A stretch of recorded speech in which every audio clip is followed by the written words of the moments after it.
अमावस्या को यह व्रत मनाया जाता है। इस दिन सत्यवान सावित्री, धर्मराज और यमराज सहित पूजा की जाती है। तत्पश्चात फल का भक्षण करना चाहिए।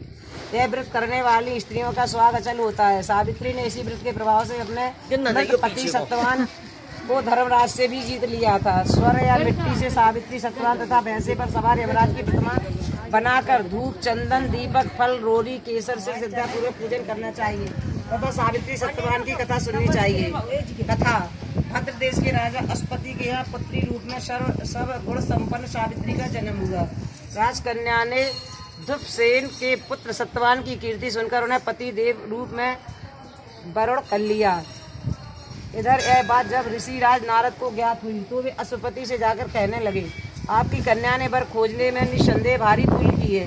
सत्यवान गुणवान तथा धर्मात्मा तो है, परंतु अल्प आयु है और 1 वर्ष के बाद ही उसकी मृत्यु हो जाएगी।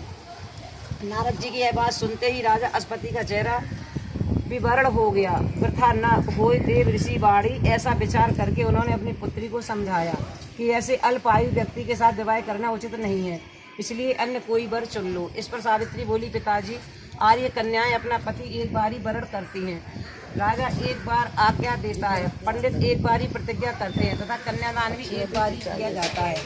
अतः अब आप जो चाहे मैं सत्यवान को ही वर स्वरूप स्वीकार करूंगी। सावित्री ने नारद से सत्यवान की मृत्यु का समय मालूम कर लिया था।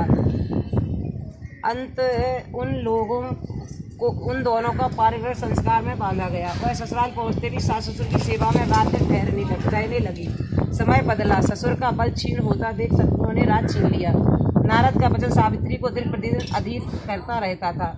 उसने जब जाना कि पति की मृत्यु का 1 दिन नजदीक आ गया है, तब 3 दिन पूर्व से ही उपवास शुरू कर दिया।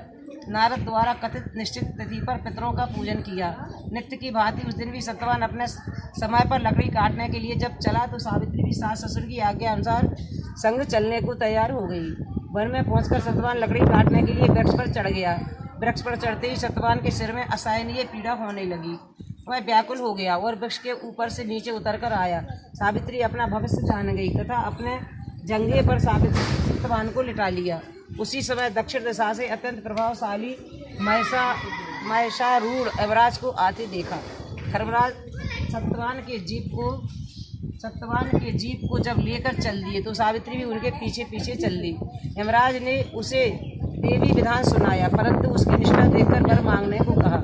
सावित्री बोली, मेरे सास ससुर वनवासी तथा अंधे हैं, उन्हें आप दिव्य ज्योति प्रदान करें। यमराज ने कहा, ऐसा ही होगा, तुम लौट जाओ। यमराज की बात सुनकर उसने कहा, भगवान, आप मेरे पतिदेव के पीछे पीछे चलने में कोई परेशानी नहीं है। पति अनुगमन मेरा कर्तव्य है। यह सुनकर उन्होंने फिर वर मांगने को कहा। सावित्री बोली, हमारे सास ससुर धूम्रसेन का राज छिन गया है, उसे वह पुनः प्राप्त हो तथा धर्म परायण हो। यमराज ने यह वर भी देकर लौट जाने को कहा, परंतु उसने पीछा न छोड़ा। अंत में यमराज ने फिर वर मांगने को कहा। सावित्री बोली, भगवान, मेरे 100 पुत्र हो। यमराज ने कहा, तथास्तु। सावित्री फिर यमराज के पीछे चलने लगी और बोली, पति को आप ले जा रहे हैं, पुत्र कैसे होंगे। अंत में यमराज को सत्यवान का प्राण छोड़ना पड़ा तथा सौभाग्यवती को 100 पुत्र होने का वरदान भी देना पड़ा। सावित्री को यह वरदान देकर धर्मराज अंतर्ध्यान हो गए। इस प्रकार सावित्री उस वट वृक्ष के नीचे आई जहाँ पति का अमृत शरीर पड़ा था। ईश्वर की अनुकंपा से उसमें पुनः जीवन संचार हुआ तथा सत्यवान उठकर बैठ गए। दोनों हर्ष से प्रेमालिंगन करके राजधानी की ओर गए तथा माता पिता को